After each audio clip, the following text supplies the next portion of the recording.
Silly season is still very much going, with Daniel Ricciardo as the leading man. The 8-time race winner has been under immense pressure for a while now, and nothing seems that this is going to be any less. However, everything took a new turn when Oscar Piastri, who was already linked to McLaren, openly denied the Alpine seat for 2023.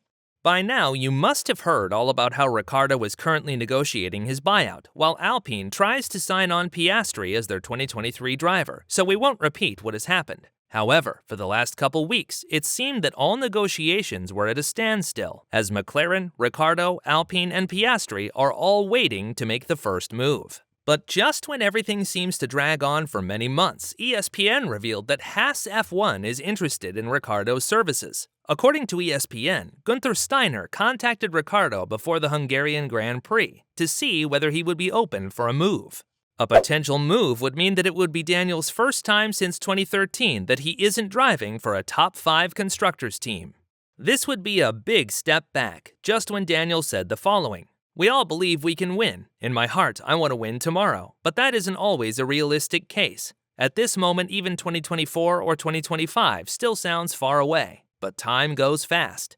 I also pick up things from other drivers like Sergio Perez. His career seemed to be over after he was replaced for 2021, but now he fights for race wins and potentially the championship. This sport can change so quickly." This statement came after the Hungary Grand Prix and indicates that Ricciardo has his aim to teams that are capable to win races. By specifically mentioning Perez, it means that he hopes that he will end up at a team that can fight for the championship sooner rather than later.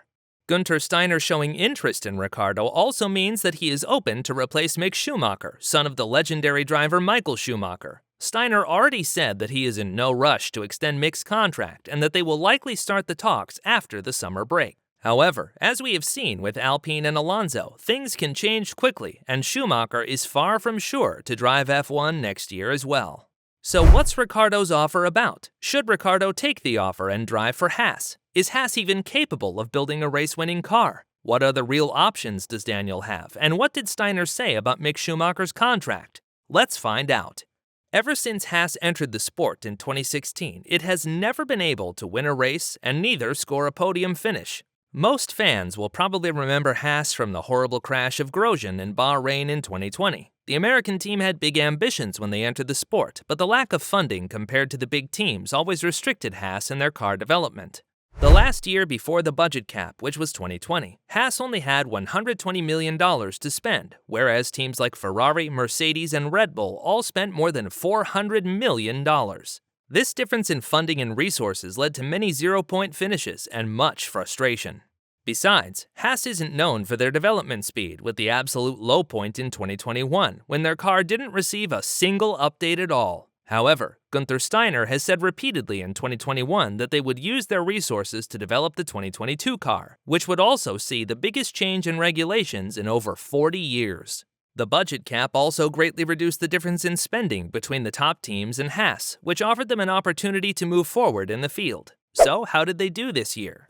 Magnussen started off strong with 3-point finishes in the first 4 races. This was a significant improvement, as Haas only scored points in 2 races in the previous 2 seasons. Yet, the Haas curse of slow development proved true this year once again, and it wasn't until more updates brought during the Silverstone Grand Prix that both drivers scored points. Bad luck and incidents brought an end to a potential consecutive 3-race finishes in the points. The last time this happened was in 2018. However, Haas is finally starting to show the world that they are capable of developing their car mid-season, and in Hungary they brought a massive update. This update made the side pods and top part of the chassis look more like the Ferrari, as Haas also now has deep curves in the top part of the side pods. When Steiner was asked whether the Haas is now a Ferrari copy, he responded, "We have the same engine as Ferrari, same gearbox, the same suspension. Why would we copy anyone else? And they are winning races, so 1 and 1 is 2, and we are not stupid." Unfortunately for them, both drivers ended in the back of the field, but at least it shows Ricciardo that Haas is making progress. So what was Ricciardo's offer about? Steiner has also seen the difficult situation Daniel is in. Eugene Haas, owner of the F1 team, has repeatedly said in the media that it is the goal to win the championship with his team. Signing on Mick Schumacher and Nikita Mazepin in 2021 helped the team get more financial security. But to win races, you also need good drivers. Fortunately for them, the ban on Russian sporters across the Western world was a good enough reason for Haas to replace Mazepin by Kevin Magnussen. The Danish driver has driven many years for the team and showed great pace from day one. Quite unexpectedly, he has severely outperformed his teammate Schumacher in the first half of the season. The lack of consistency and point finishes from Schumacher makes Steiner look for a replacement. When Gunther was asked what Mick needs to do to keep his seat, he said the following: "If Mick wants to keep his seat, then he just needs to score more points." But why would Haas even attract Ricciardo? Haas has always been an unpopular team compared to others. The team doesn't have a great F1 history, and neither did it attract world-class drivers in the past. Attracting Schumacher helped with making the team more popular, but attracting an 8-time race winner who has a large fan base would be a huge step forward in terms of publicity and potentially performance. But would Ricciardo be able to succeed at Haas?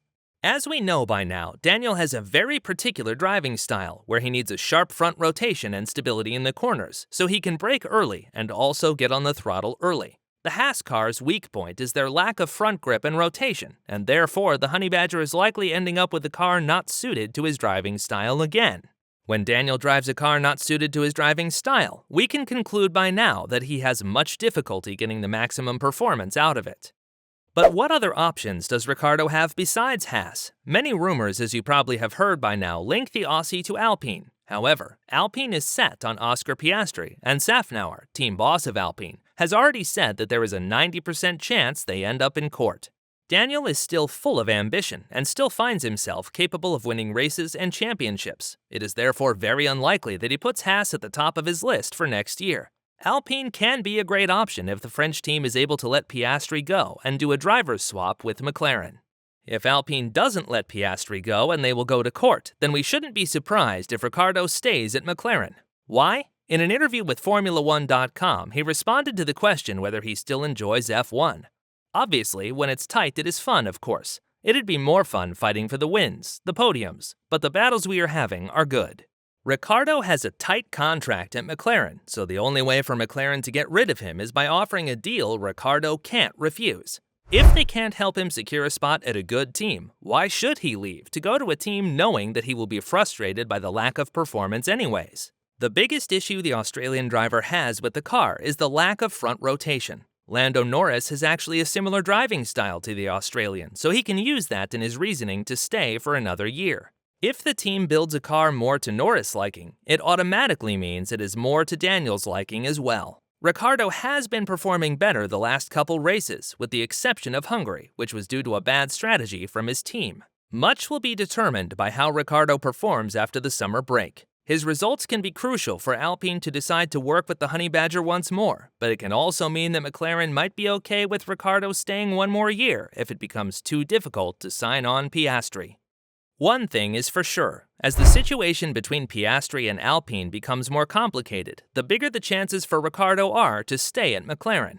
However, if Haas somehow manages to show a great improvement in the second half of the year, the American team might be a valid option for Daniel for next year.